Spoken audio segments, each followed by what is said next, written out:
Good morning, team. This video is a safety modifier optional variations videos that guide you through your yoga routine. So I want to give you the best start for any routine or exercise that you do. We're going to start with stability. So when we're doing lunges or warriors, a lot of times we have a natural tendency to want to stay narrow. It'll actually benefit you to go wider. This will protect your joints, it will give you more stability, and it will give you more mobility. So think 1 foot on each edge of your mat. And we're going to go from there to talking about safety of our knees.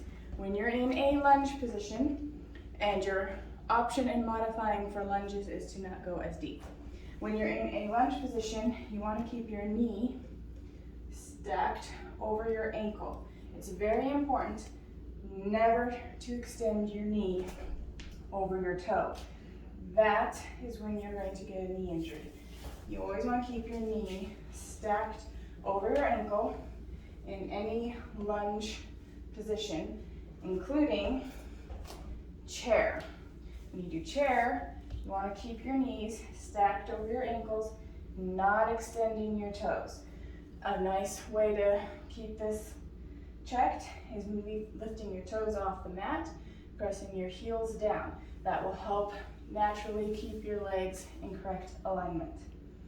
Except if we're in downward dog, that's the exception to the rule. If you're in downward dog, the modifier to this is to bend your knees and come up on your toes.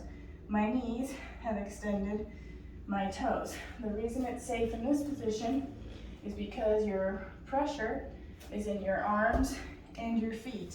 There is no pressure in your knees here. It's just making the posture more accessible to you. Now, I want to walk you through an alternate or a modified version of a flow that's very common in yoga practice, which is going from downward dog, chaturanga, upward dog, okay? First, let me show you what chaturanga is. Chaturanga, we're starting in downward dog. Chaturanga is when you come out into a high plank, go into a low plank, and then upward dog. So that is chaturanga, upward dog. The modified version is you're starting in your downward dog, and when you come out into a high plank, lower your knees to the floor. Now, you're not going to be on the ball of your knee. You actually want to be on the fleshy part of the thigh right above the knee, and that will be to protect your knee joint. And then you can come down into your low plank and up into your upward dog. Now, whether you're doing the chaturanga on your toes or your knees, you can also modify this. You can go all the way down, or if it suits you, you can go half down and then up. So all the way down or half down and then up. If arching your back is uncomfortable, you can keep your back straight until you're able to do the full posture. That's our variance and our modifier for that flow. Now, if you're in a plank position, you're doing these planks and your wrists are feeling like they're getting too sore, or you need to strengthen them before you feel like this is stable, you can do plank on your forearms and you're going to get the same benefit. Even in a side plank, you can use your forearms. You don't have to use your wrists. While we're talking about wrist safety, in some yoga postures, you might be asked to face your palms up and lean in to stretch out the wrists. If this doesn't feel safe, just keep your palms down and you can stretch them out that way. Okay, now that we've got all that covered, I want to go through some modifiers for balancing positions. If you're doing something like chair, tree. If you're doing tree, you can use a chair. Just remember, you never, even if you're practicing with a chair, put your foot on the knee joint. Anything that's going to push the knee out that way is not healthy. So it's foot on the thigh or foot on the calf, never on the knee.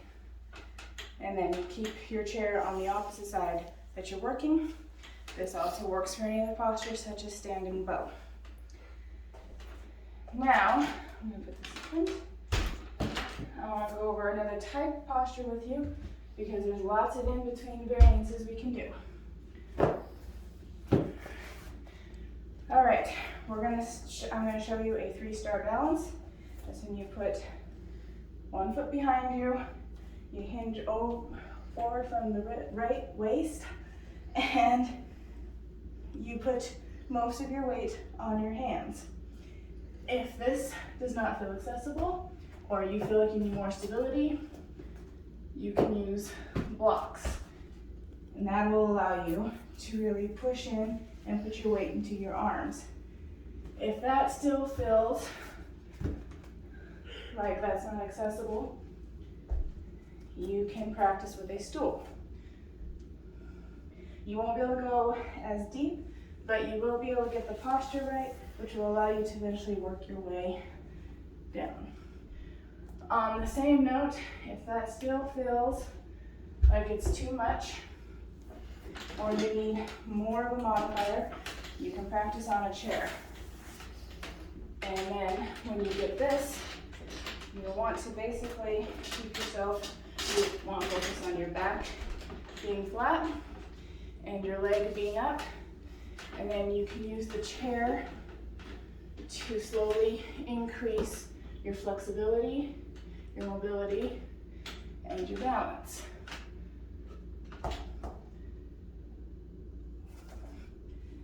Okay, so those are our general rules of how to keep things safe and work with our bodies. The important thing is you know your body, do what feels safe.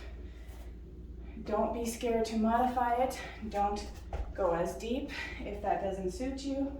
And if you need to, you can slow anything down. Don't forget to like and hopefully subscribe to my channel. Thank you and have a good day.